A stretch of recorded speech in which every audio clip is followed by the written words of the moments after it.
Hi guys.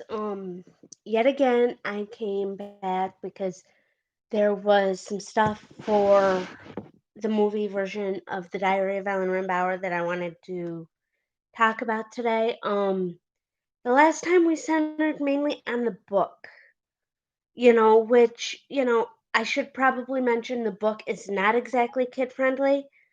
Um, but there are things for the movie that, you know, people would find aren't exactly kid friendly either. The one thing that I can honestly tell you, however, about the book and the movie is they're two totally completely direct opposites.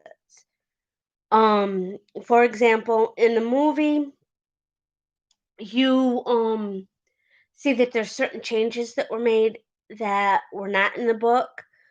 Um for whatever reason, whether it was time or whatever. But there's one particular actress that was in both the Diary of Ellen Rimbauer and Rose Red that was amazing.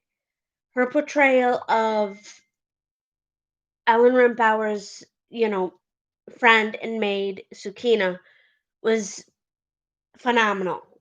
Um and when you first meet this character, um it's through the movie Rose Red. And you don't realize that it's really Sukina that you're seeing because during the movie Rose Red, she's looking more like a zombie or a monster, or something from Night of the Living Dead that, you wouldn't really be expecting. But in the movie, she was, shown to be a certain way. There were times where she seemed scarier than most of the people and things that you would been seeing in Rose Red. While in the Diary of Ellen Rimbauer, you got to see a completely different side of her. Um, a sign that she was actually more caring than, you were led to believe when you first saw her, because when during the time that you would first see this character, you were seeing her getting beat up, because John Rimbauer believed that she'd kidnapped his son. Above all, I believe that both of these movies are terrific.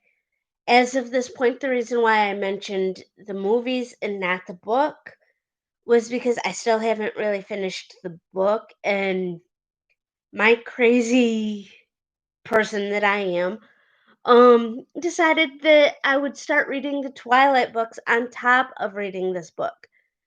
So, it may be a while before you hear anything about the book again. Um, but if you get the chance to see these movies, I would say, start off with the Diary of Alan Rimbauer first, because then by the time you get to Rose Red, you're going to have a better understanding of Alan Rimbauer and the reason that the house was built the way that it was. And there's there's just so many different things about both movies. And I think the main thing that I liked was the fact that Stephen King actually had a small role in Rose Red. And then later on, you find out that, with a friend of his actually writing the book that was supposed to be based on Ellen's life and everything, but it was a weird thing because the movie came out first, and then the book was written,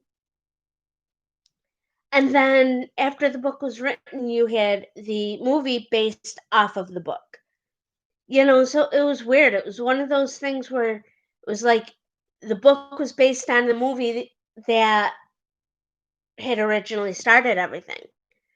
So you had Rose Red, which, kind of talked a little bit about some of the stuff that happened in the past, but not a whole lot.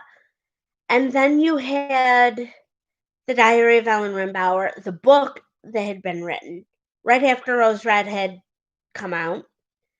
And then as soon as the book was done and people had started reading it and everything, Then the movie version that was based off of the book came out.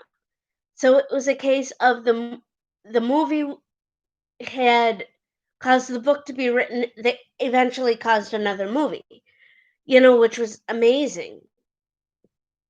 Um, and you just when you are first watching this, you're thinking, okay, what's gonna happen with this? It looks like it's gonna be boring. But it actually turns out to be something that's so interesting that, you can't help but continue to watch the movie. You can't help but continue to read the book when you start reading it. It just I think that it just depends on the way you're looking at things with each of the movies and with the book and how they're connected.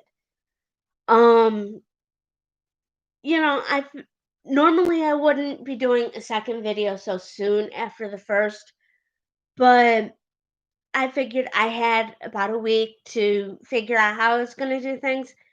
And like I said, both of these movies are well worth watching, personally.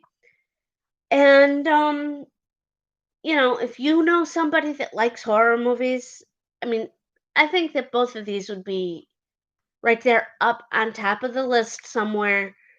Um and definitely attempt to read the book because the book has more insight to these books or to these movies than anything.